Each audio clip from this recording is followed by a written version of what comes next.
We seek meaning and purpose out of the loss and out of the grief pretty pointedly. I need to make this mean something because it just feels so meaningless. It just feels so purposeless. We've got to, seek that meaning and purpose. And that is why I believe, and from what I've seen, suicide loss survivors are kind of poised to find that post-traumatic growth.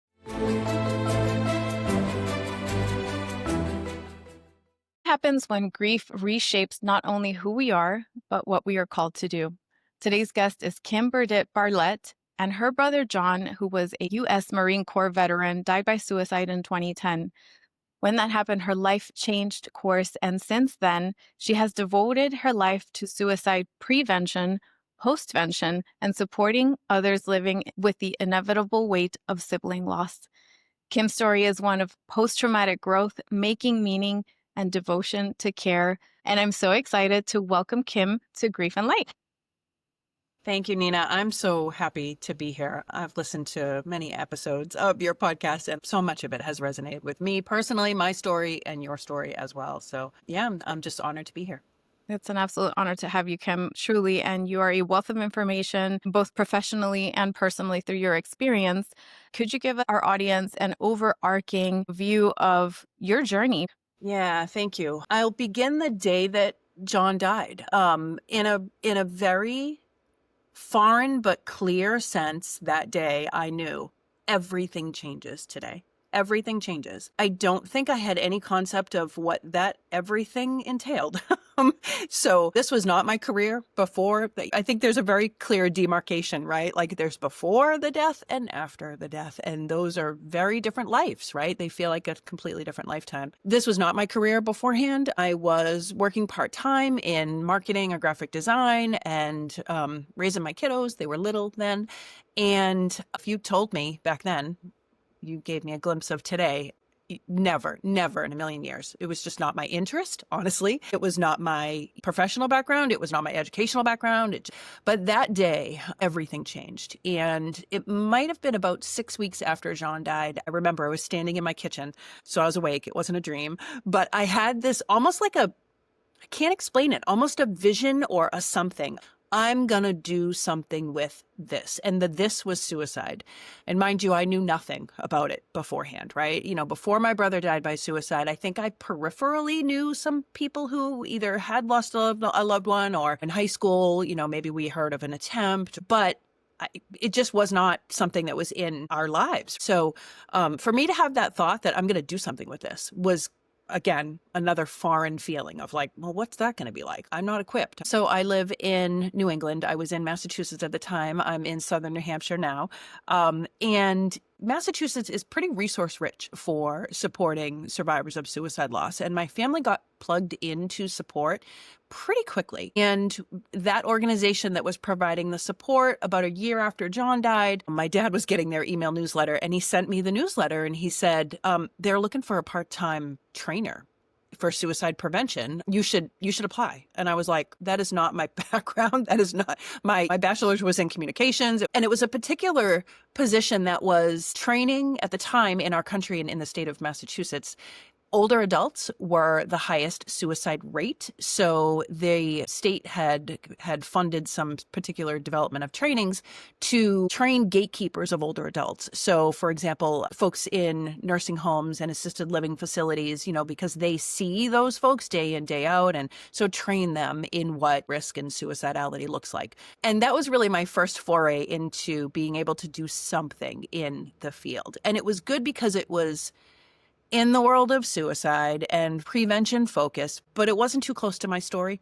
And I didn't have to tell my story if I wasn't ready to. Because at that time, the first couple years, my mom and dad and I were open about, you know, what had happened with John. And John's story was not one that we knew of anyway, of, you know, years of multiple attempts, or he was kind of a quiet, shy kind of guy. So, you know, a lot of maybe the typical warning signs were just him, you know, being him. He loved to be a homebody. He loved, the day that my brother died, my mother said, we have to tell the truth about this. It didn't occur to me either way, but in that moment, you know, like, oh, that we would or we wouldn't. But we knew that the truth was the truth, and he was profoundly missed and loved no matter how he died, right? I mean, we're not defined by how we die. But the difference was that, again, I mentioned my kids were little.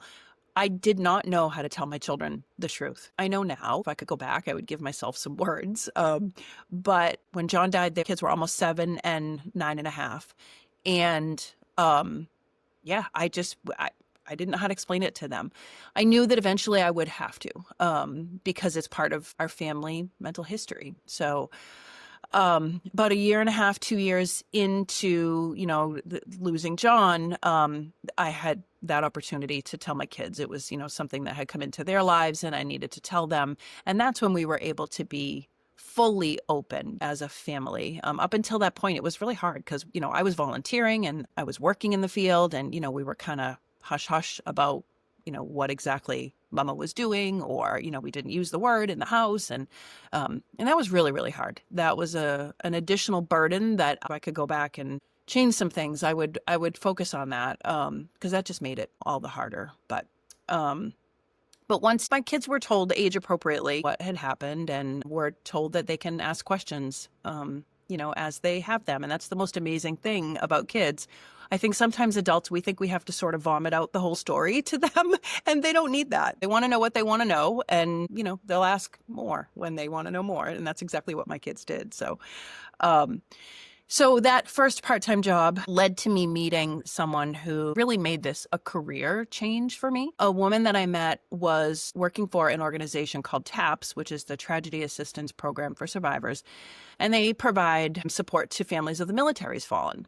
Also, her name was Kim. She also happened to live in Massachusetts, and she also lost someone named John, except it was her husband, who was an active duty Marine, and my brother was there he is, a Marine Corps veteran. And she recruited me to come work at TAPS. I was recruited to provide peer support to siblings who have lost a sibling to suicide, and then also other relationships who had experienced suicide loss.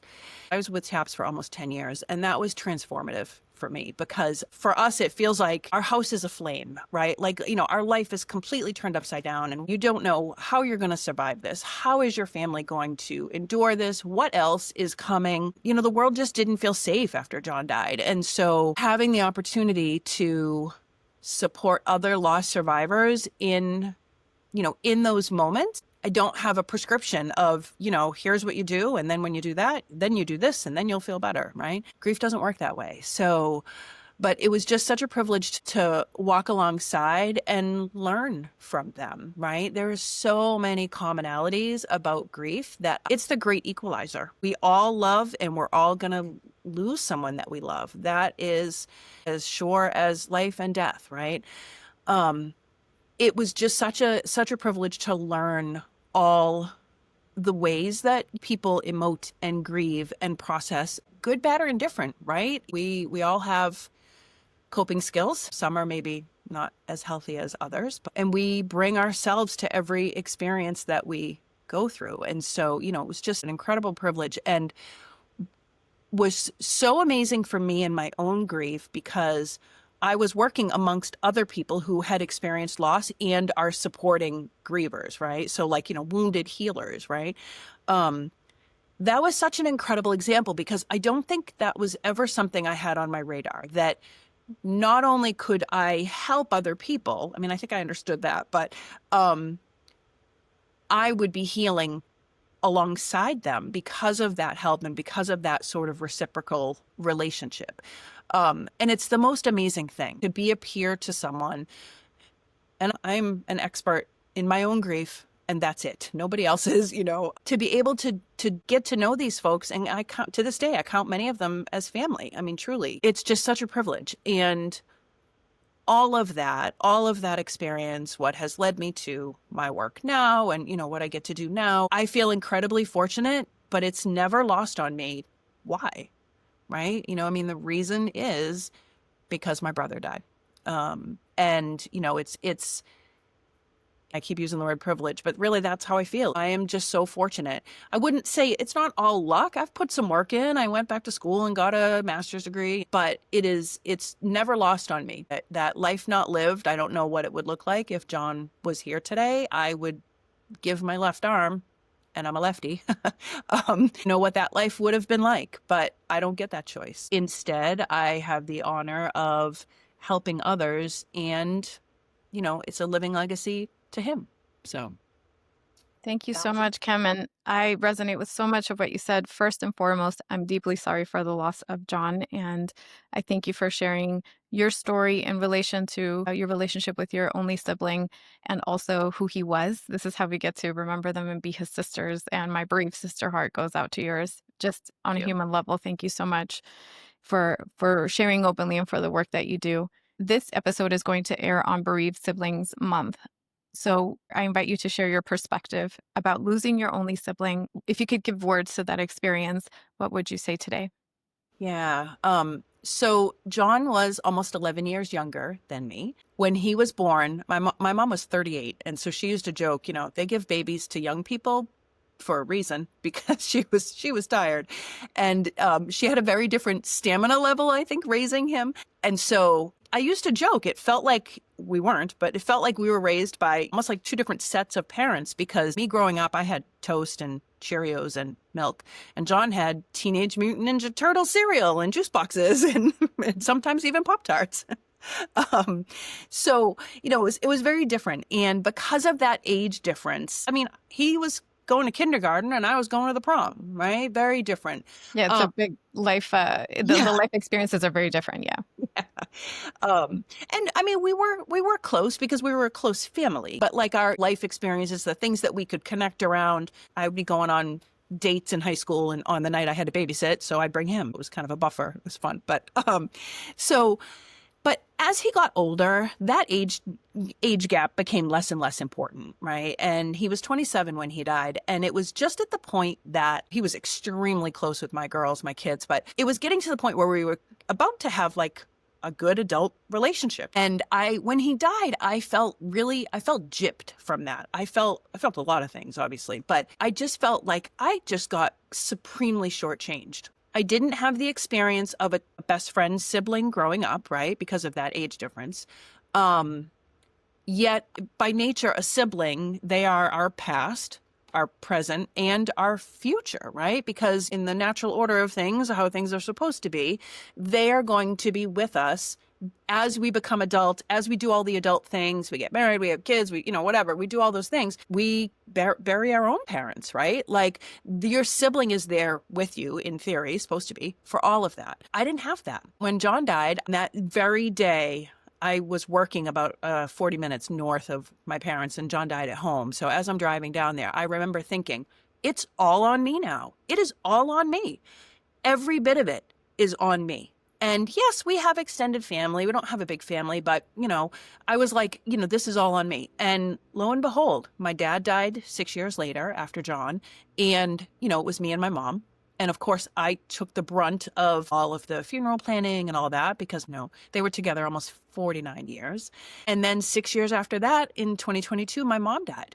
I can admit it. I have had moments where I've thrown a big old pity party for myself. I remember at my mom's funeral, and the front row, now I had cousins behind me, but the front row is, immediate family. It was me and they're adults now, but my two children. That was it.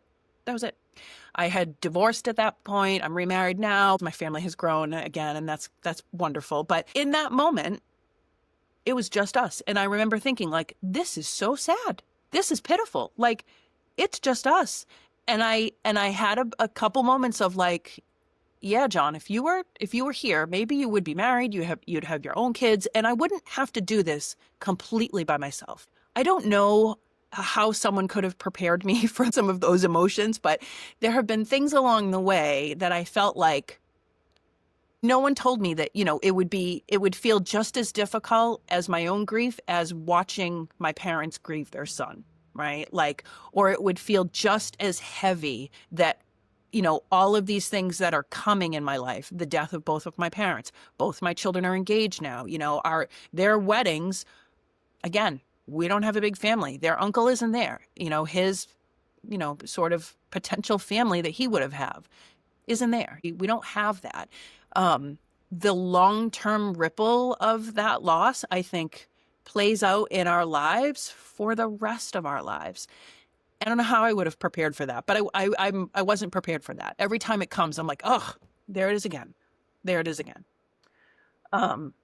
So I think the most helpful thing for me is when I've realized those things, clinical support, excuse me, and therapy can be phenomenal. And I have absolutely utilized though. I'm a social worker, not licensed, but absolutely at times in my life, I have, benefited incredibly from that.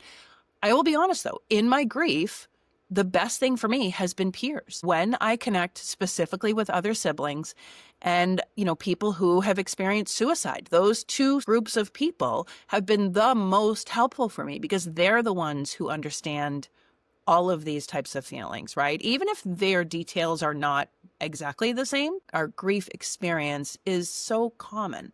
We just don't know it. I've never done this before. Even if people have lost multiple siblings, every relationship is different. So every grief experience is going to be different.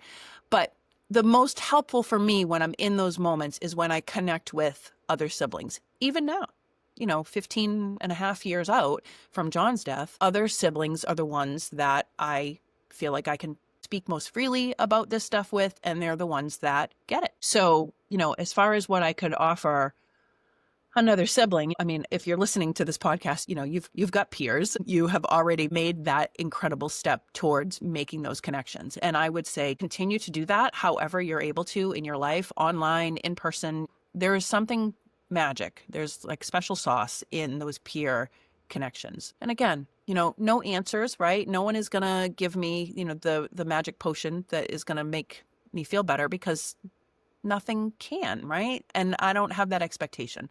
But connecting with other human beings who experience it, who can say, yeah, you know what? I feel that way too, or I had to do that too, or I experienced that too from the very beginning and continues to this day has been the most healing and helpful thing for sure. Thank you so much. I am nodding my head the whole time you're talking because I'm like, yes, yes, yes, yes. And I'm so sorry for the version of you that had to experience that in such isolation in a way. I'm thankful to still have my parents, and assuming everything happens in its natural order, I will be in those shoes someday. And the thought of that is something that just feels like a pit in my stomach. So, Yes. no rush to get there, but I thank you for sharing your story because it is such a real part of losing, particularly your only sibling, because it's that like, I really am out in the world alone, like, It's really, Yep. truly. Yeah. It's me. Yep. Yep. Thank you Yep. for sharing that. And I've heard you say in other conversations that there's a uniqueness to loss by suicide, right? There's elements that a lot of people won't have to deal with. And also, it offers one of the biggest opportunities for post traumatic growth. So, could you talk about the uniqueness about loss by suicide Yeah. and its relationship to post traumatic growth, please? Yeah, absolutely. Thank you. So I would never say that a loss by suicide is worse than any other type of death, sudden or not. Death is death, right? And we grieve because we love. It's a privilege. Grief is the flip side of the same coin of, it's love on one side. And, someone on a freeway today sadly is going to die. I'm not going to grieve them if I don't know and love them, right? If I don't have a connection to them. So that's the difference. And it's a privilege. But death by suicide, I don't know it to be worse. I don't want to know, but it's more complicated many times. And there are some other layers that other types of unique, I hate using that word, but unique deaths in this context have other layers as well. But, suicide does have some layers that we have to navigate. How do we honor John and his story in telling the truth of what happened? My mentor that hired me into TAPS years ago, and she became a dear, dear friend, she used to say all the time, we have to make up a story about what happened. And I don't mean a fictional story, but we have to decide for ourselves how we speak about this, what we say about this, what we say to ourselves, what the story is, internally, and then what we say and how and when and to whom publicly. If you're going to make something up, you get to choose it, right? Like, and again, I don't mean, make it up full of fallacies, but with suicide, we knew that with John, we wanted who he was and how he lived to be the headline, right? Yes, he died by suicide. And yes, it was tragic. And no, we didn't know. People can say sometimes the stupidest things. And I just, I try in my mind, I just think, okay, well, bless them because they have no idea what they're talking about and they are blissfully ignorant. And wouldn't I love to be blissfully ignorant again? But there are just some complicators that we sometimes have to muddle through. One of the hardest things with suicide is many times with a death, most times I would think, you want someone to blame, right? You can blame cancer or maybe, a logical reason, I mean, there's a reason, right? There's the cause, a car accident, an illness, even, in the case of homicide, right? There's someone to be mad at. The struggle with suicide loss is the person that you're loving and missing is the one that caused it, right? And so that's a really hard thing to reconcile because where do you go with that? People often talk about, you must have been mad at him. I have personally never been mad at John. I have been mad at the situation, right? I was mad that my 7-year-old had to learn about what someone looks like at a wake in an open casket at 7 years old. That I just felt like their innocence was stripped away. I was mad that my parents had to grieve their son. I was mad, but not necessarily mad at John because I knew he had to be in immense pain to make this choice. And there's even debate around even using the word choice with suicide because are they of clear mind? Are they making a clear-headed choice? I didn't live in John's brain. I don't know what life was like for him. So I've never felt that like mad at him, just missed him and wished he was, like I said, mad at the situation that it caused. My dad, on the other hand, till the day he died, cried every day. And the cemetery where John is buried was close to my parents' house. And he would go 2 or 3 times a week and yell at my brother, like just yell at the ground and yell at the stone. Because he would say, he would joke, when I get there, I'm going to kick his butt. I'm going to hug him so hard and I'm going to kick his butt, He didn't harbor sort of that anger, but he released it when he went to the cemetery and he would talk about it. So I think there's a lot of complicated emotions that feel like conflicting emotions because we feel like, how can I love and miss and honor him and also be mad, right? But I think that those things can and do simultaneously exist. The interesting thing, I think, because it's complicated and because it can be such a roller coaster of emotions, I think that from what I've seen by, just being alongside so many other suicide loss survivors, I think that we seek meaning and purpose out of the loss and out of the grief pretty pointedly. I need to make this mean something because it just feels so meaningless, right? It just feels so purposeless. Like, John, you were 27, you were a baby. And yes, life may have felt terrible for you in that moment, but give it a minute. It's gonna change, right? Life changes. 3 million times a day. Give it just a minute, So for something that seems so fleeting, that caused such a permanent result with ripples to this day, we've got to, seek that meaning and purpose. And that is why I believe, and from what I've seen, suicide loss survivors are poised to find that post-traumatic growth. And it's a tough conversation sometimes with loss survivors, especially in the very beginning. Like you can't even fathom surviving this and that your family can survive, intact, let alone that anything good could come out of it, right? And people will say, Kim, you've helped so many people in your career and la, la, la, la. Okay. Yeah, all that's fine and good. But by the way, I'm also selfish because 1, I do this for myself because I get to talk about him and honor him. But 2, by the way, I would unhelp all of you to have him back, right? Like to have him with me burying both my parents. So, yes, there's a little bit of altruism there, but also it can be a little selfish too. But I'm laughing with you because same, like a lot of people say, oh, you've done, this is so great. And I'm like, yes. And I would like Control Alt delete it in a second if I could have it back. So I'm so sorry. Yeah. It's so true. But I think that, through working when I was at TAPS and again, being surrounded by suicide loss survivors whose lives had been ripped apart just as my family's had, and they were living and grieving and working and helping others and grieving hard, working on their own journey and still navigating all the crap that comes along and, and all the things, because life is going to keep on lifing as it does. And, because you think one big bad thing happened, you were supposed to be, exempt from everything else. And it doesn't work that way, right? That was such a powerful example of, okay, so I can survive this. I actually am surviving this. Oh, wow. Okay. Maybe some really powerfully good can come out of this if I choose to work towards that, right? And I think there's a lot of choice involved there. A lot of suicide surviving families, and I'm sure other types of losses too, something horrifically traumatic like this happens and they just crawl under the bed and their life is sort of stopped on that moment.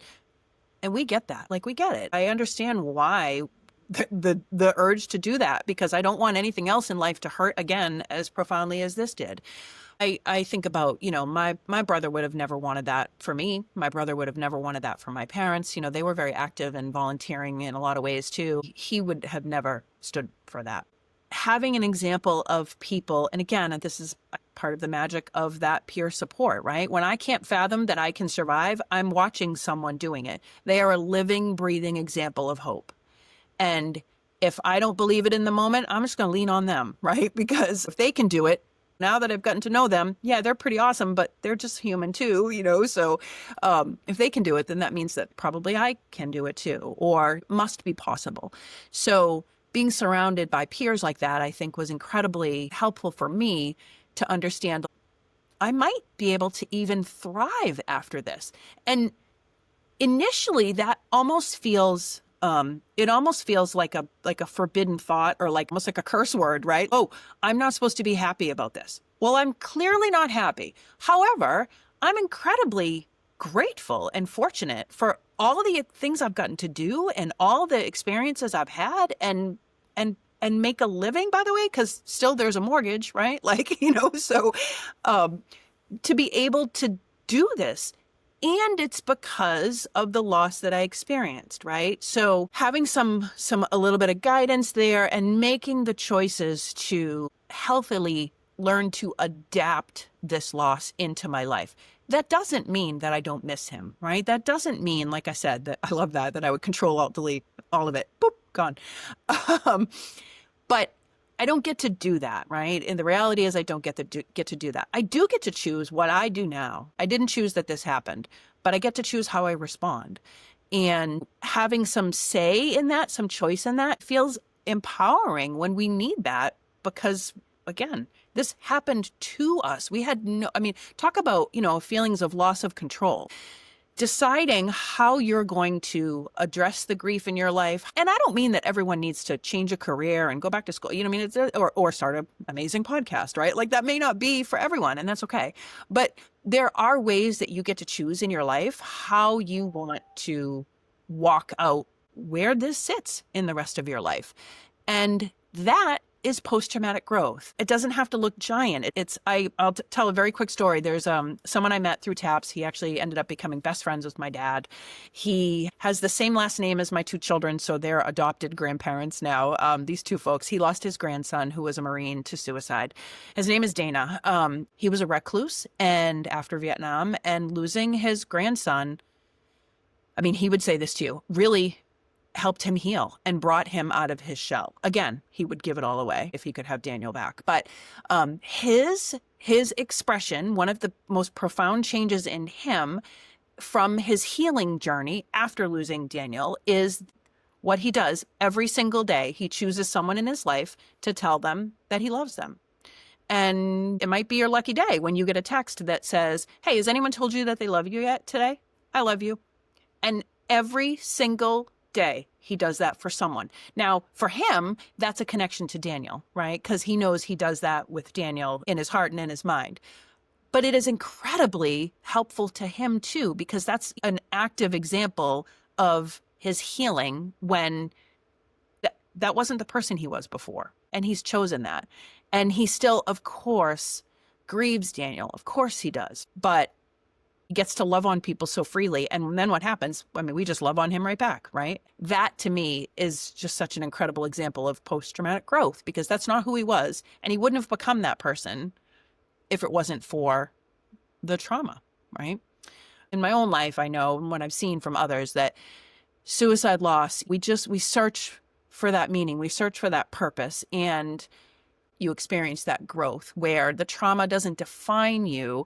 It has informed your behaviors, right, and your actions, but it doesn't define you, and you define how it's going to express itself in your life. That's the big shift. So it's pretty magical.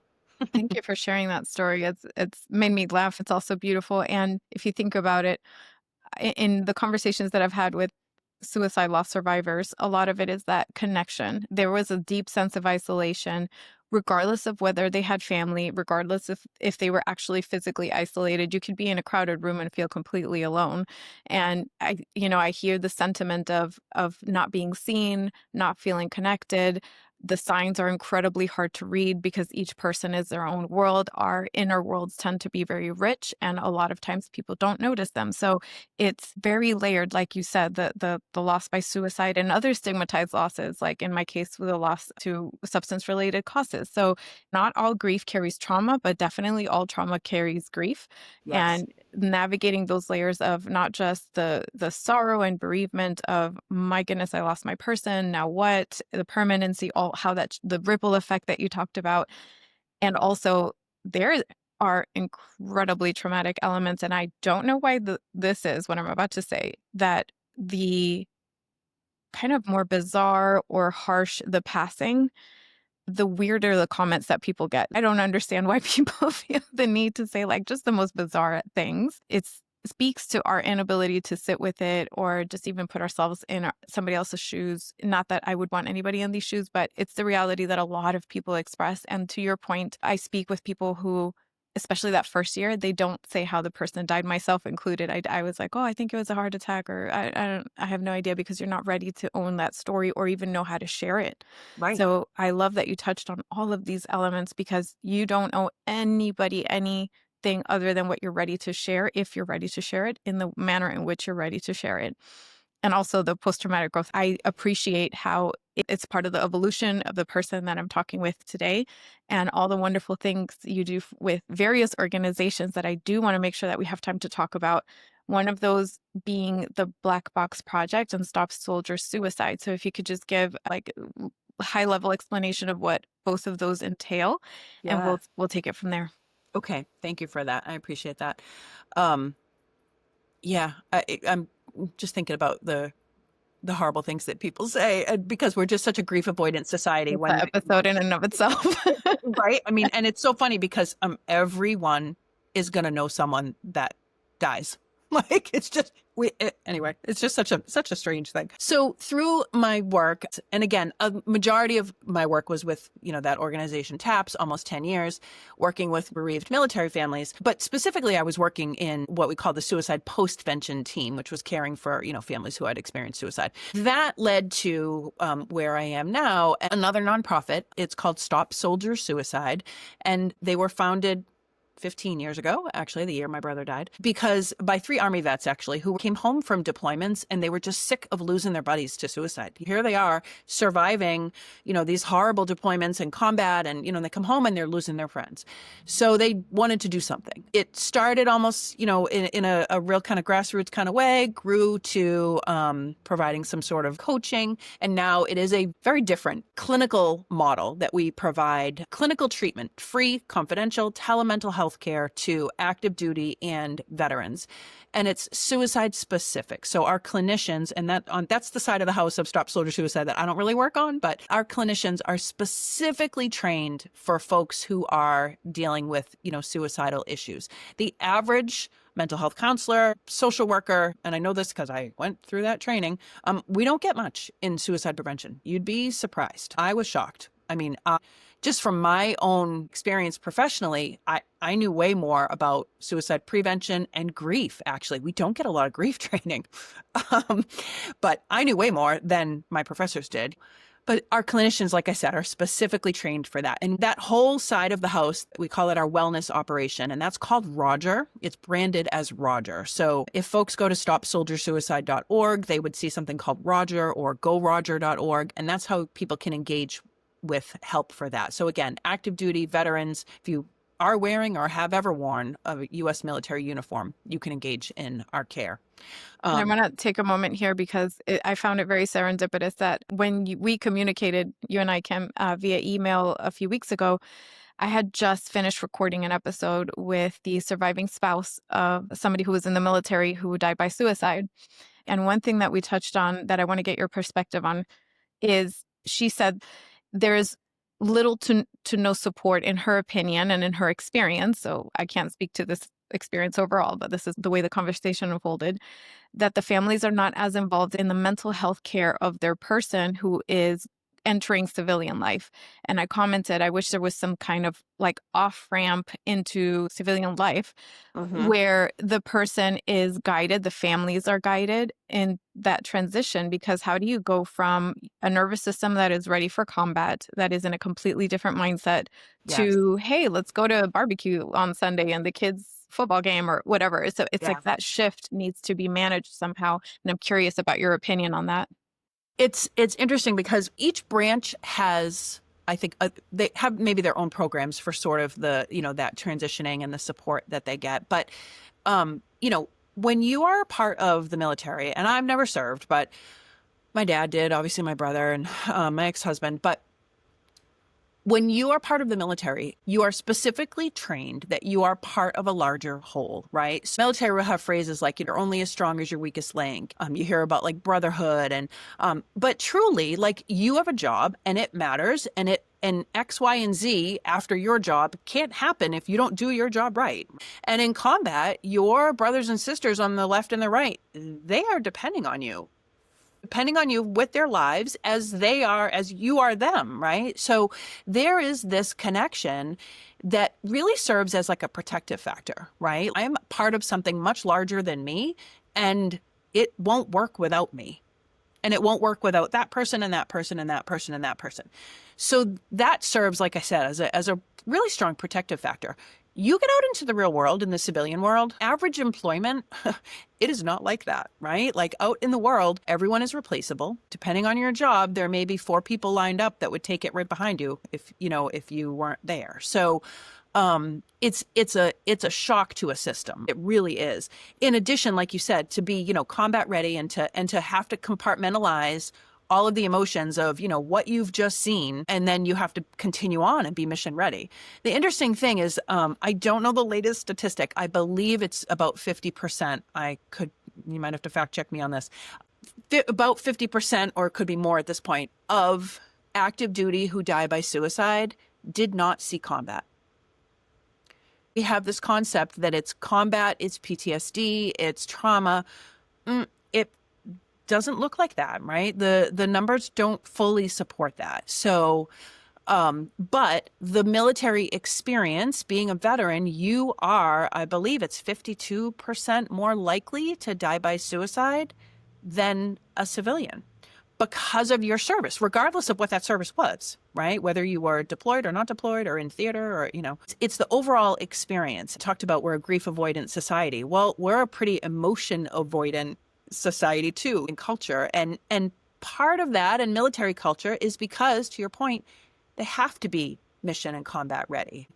I may give myself a pass if I need a day where I just need to lay in bed and cry or, whatever. But if you're deployed, you don't have that luxury, right? Like, and you can't, because again, people are depending on you. So that transition period can be really, really difficult. And that is, I think it's the first 2 years that they say is the most dangerous, So, and there isn't a ton of support for families because I think, the military, it's a machine, it's a business too, right? And so when they're done with you, like they're done, right? You can transition to the VA, but the VA is making changes, but the VA exists to care for the veteran.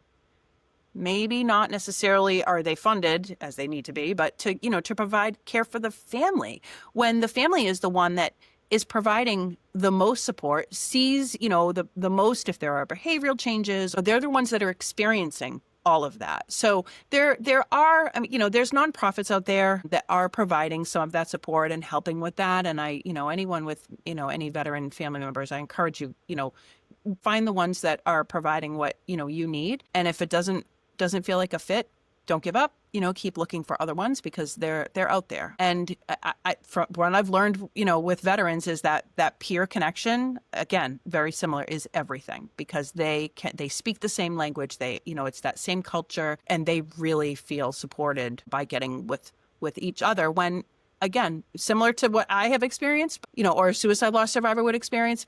Non-veterans haven't lived that. They don't know what that's like. So, that's, I think, a wonderful model for peer connection too. So Thank you for that perspective. And I didn't know that statistic that most had actually not seen combat, yes. or at least Yeah. half. That's very interesting. And your current work also helps, or is trying to find answers and solutions to Yeah. prevention while also supporting the families in postvention. If you could talk a bit about Yeah, that. I'd be honored to.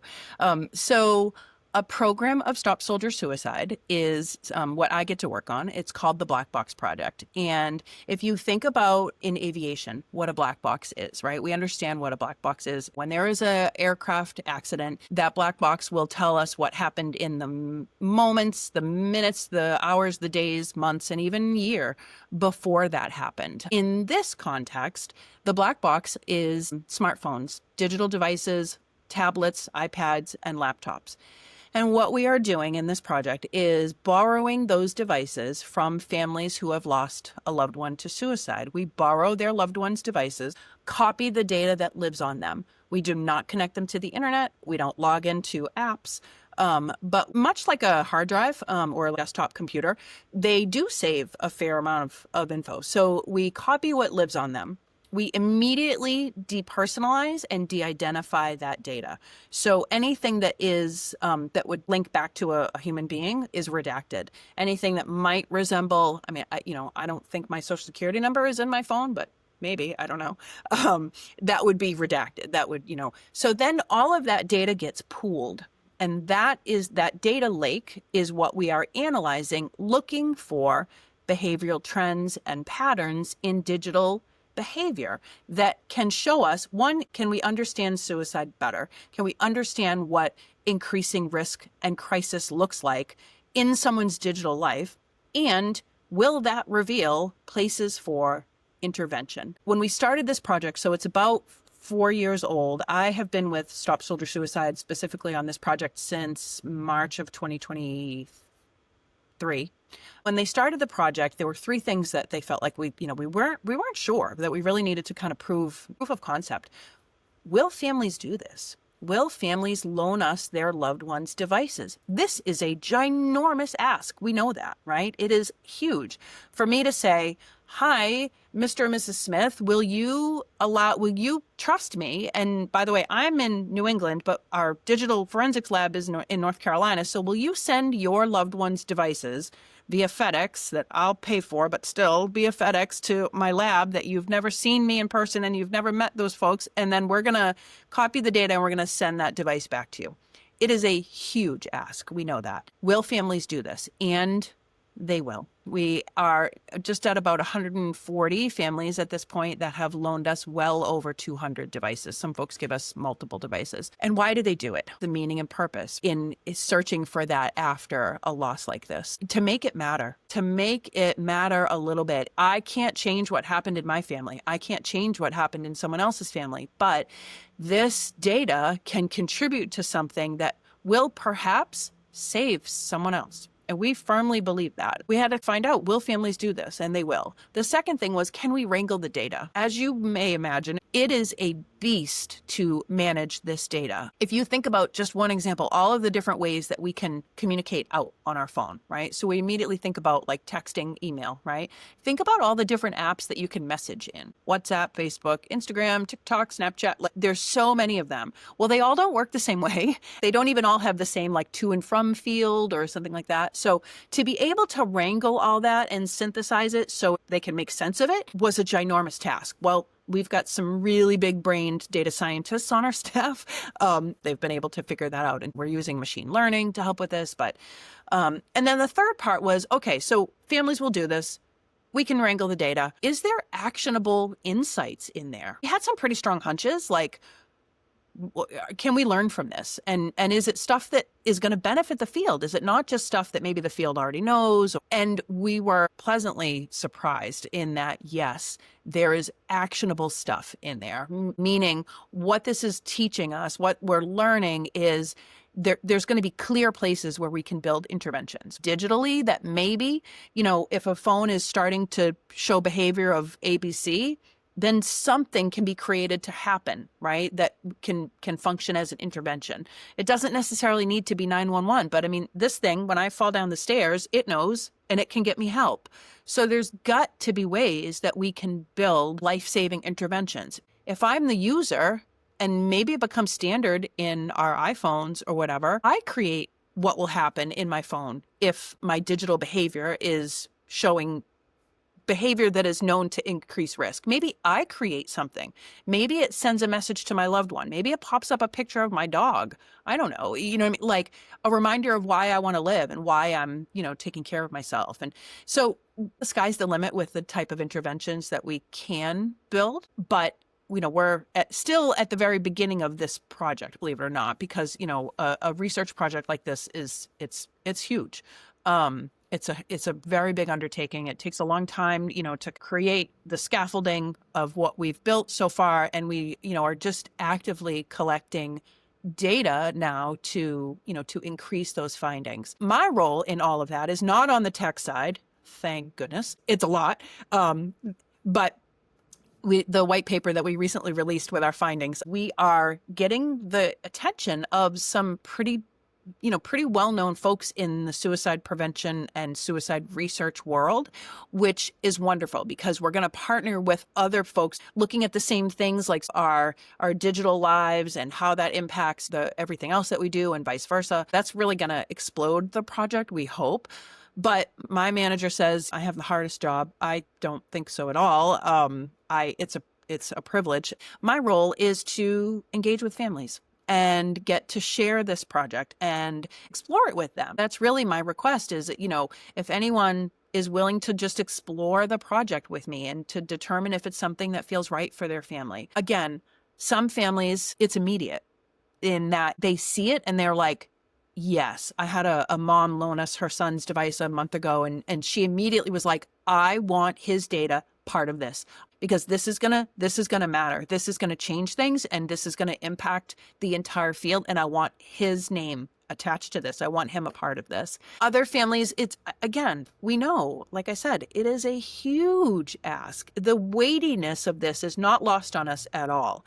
And there's no perfect time. People ask all the time, well, how soon after the loss do you, I don't know. There is no perfect time. I haven't found it yet if there is one, because some families immediately, yes. And other families, I had, a family that I was talking to for a year and a half, and they were very candid with me. Kim, we're not ready. We fully support this. This is amazing. And we get it. We see it. We're not ready. And then a year and a half in, the mom called me and said, we're ready. I don't know what changed, but we're ready. So it's such a privilege. And like I said, our families share that they do find such meaning and even maybe a little bit of healing in this. Again, we can't change the past, but we can certainly work to impact the future and save another family, hopefully, from experiencing what ours did. Many of our families, we are forming a black box project family community. And, lots of our folks are in their own hometown communities already doing the things. They're hosting support groups. They are speaking out, at prevention events. One of them is writing a book and another one has been on TV. We want to support that. And we want to create a community where, they are connected not only because they share the same loss, but because they have this desire to impact change. And this is a unique way to do it. No one in the field that we know of is looking at data like this. So we want to continue to grow this.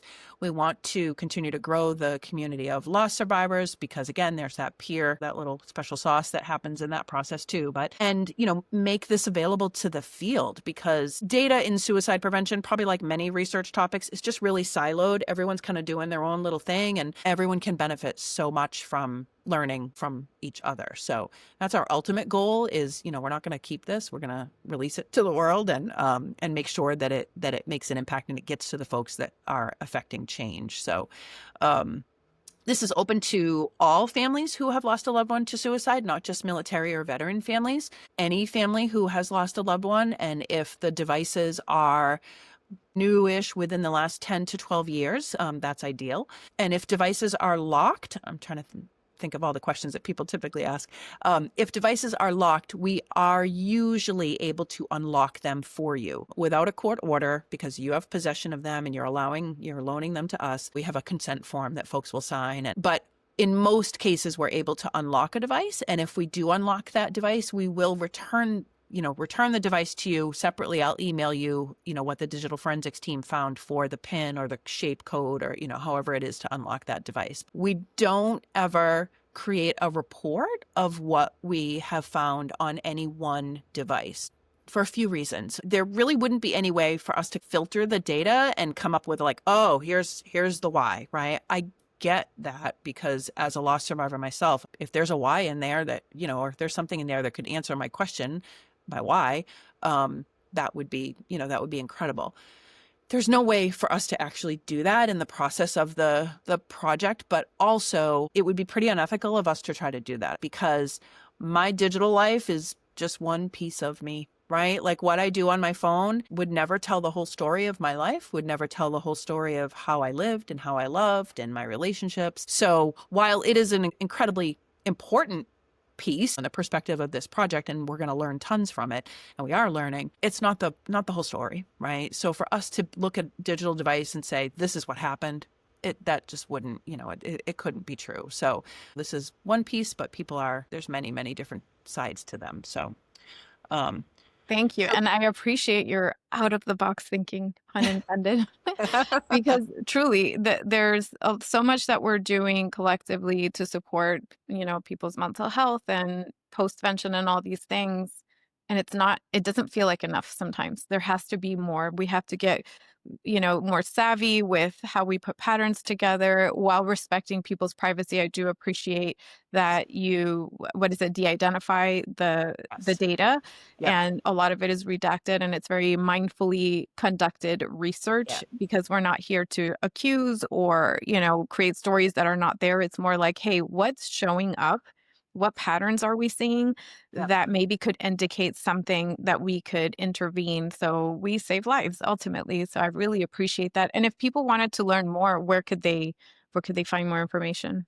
So our website is stopsoldiersuicide.org. So all one big word, stopsoldiersuicide.org. You'll see I believe it's under our solutions, you'll read about the Black Box Project. And then within our blog that you'll find on there, there is a link to that white paper that I referenced, when we released it this past summer. The executive summary is very, very readable. And the findings have been, there were clear connections to how this is going to impact the field. And I think that was the best case scenario for us at this. This was our first chunk of analysis that we released, and it's incredible.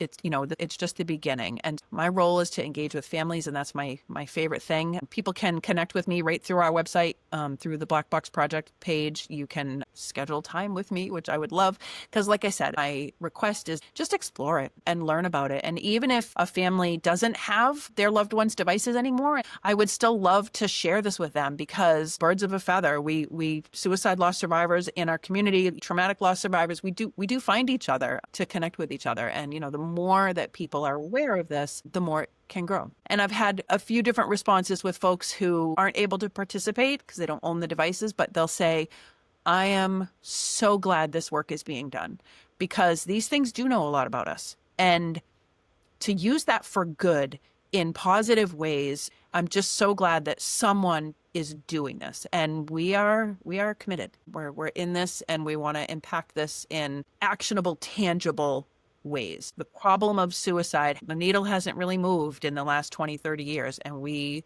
want to change that. So this is one innovative way that we're trying to do that. Definitely innovative. And if you're watching or listening and this resonated, the information will be in the show notes. Be sure to click on there and connect directly with Kim, schedule that phone call and see where it takes you, because this is a very powerful way to affect change, make meaning, foster post-traumatic growth, and help others hopefully save lives ultimately. And I do want to give you an opportunity to share about the Sibling Strong Retreats. That really piqued my curiosity. Ah. So in a few minutes that we have left here, I would love to learn a little bit more about it. I am, so first and foremost, right, I'm a sibling loss survivor, right? Like that's, that is my identity and it is who I am for the rest of my life. Someone that I met actually through TAPS years and years ago, who is also a sibling loss survivor. He's lost two of his siblings, one to suicide, one to an overdose, had approached me and said, I want to build a peer community. Would you like to do that with me? And I do have some experience in events management. And I was like, yeah, not just, in that sort of family. Okay, so let's include everybody, can we build a community of siblings that is united by all the things that we talked about, right, Nina, like our various losses and all those experiences, siblings who lost their older siblings, siblings who lost the baby, siblings who lost their only sibling, siblings who lost multiple siblings. So, all of those experiences, can we create a place? So we started out thinking that we would, which is why it's named Sibling Strong Retreats, that we would host retreat events only, right? And that co-founder's name is Ben. What Ben and I know in terms of sibling support that we had experienced, and we really wanted to expand that. So we are in the process of expanding that right now, actually, and we'll launch in 2026, if not before then. But we want to create an online community, a sort of sibling social. Maybe it's an online social night. Maybe it's an actual support group, which would be a very different function and feature than a social gathering. We want to offer grief experts, some educational content about grief, about sibling loss. We want to shine a spotlight on what different sibs are doing, how they are living their lives with their loss. Because I think it's such a powerful thing to do that, for your own healing's benefit, but also like you can learn, oh, hey, like they're doing that in their community. I can probably do that in mine, right? It's just such a powerful thing. And so we're going to expand this. And this will be sort of a membership model, but we really want to focus on offering it, hopefully, as a gift to others. I had a friend who tragically her brother was murdered, and knowing what I know about sibling loss and the power of peer connection and the power of specific support around that, I would have loved to have something to give her. Yes, I sent her a floral arrangement and I've been available to her, of course, but I don't, it's different. We want to create this model where people can gift a membership to someone and then they can engage in this community as well. No, it's still in the very beginning stages, but it's happening. And then a piece of that will be those in-person retreats, because that's an important piece. An online community is amazing. It's just another level when you get in person in a room with these people that you've come to know so well online. It's just a magical experience. So we're going to create retreats around the country. We're going to create maybe some one-day events and maybe some fun adventure type events. So stay tuned. And our website for that is just siblingstrongretreats.com. So it's easy.